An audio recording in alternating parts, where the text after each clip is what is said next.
You always hear people talk about revenue when it comes to selling on Amazon.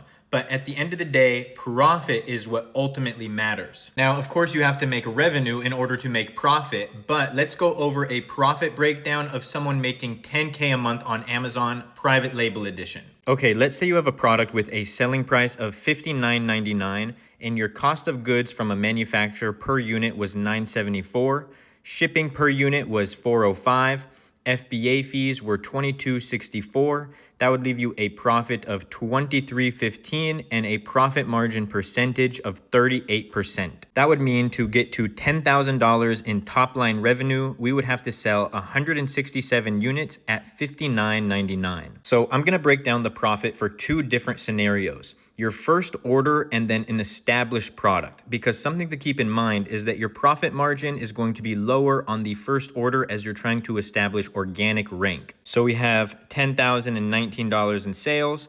Our cost of goods for those 167 units would be $1,600. Shipping would be about $600. FBA fees is $3,700. And then let's say that our tacos or our total ad spend was 20 to 30% of our total sales. Keep in mind, in most cases, this number is going to be higher on your very first order because you're trying to establish rank. But on an established product, this goes down. So let's say 20 to 30%, which would be 2 to 3K on ads. That would leave a profit of 8 to 18% and roughly $800 to $1,800. Okay, well, that was just our first order. So let's say on an established product or our next order, we order more units, so we bring our cost of goods down from $9.74 to $9.30.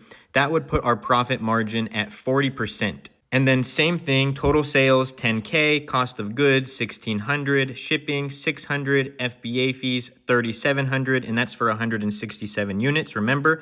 But let's say that we established our organic rank and we increased our conversion rate, so now we were only spending 10% of our total sales on ads. That would be 1K in ad spend, and that would bring our profit margin percentage up to 30% and our total profit to 3K. And a few things to consider is the more units that you order, the lower your cost of goods is going to go. The higher you increase your organic rank and conversion, the less reliant you are on ads. And your shipping and cost of goods isn't money lost. You still get that money back. It's just not considered profit.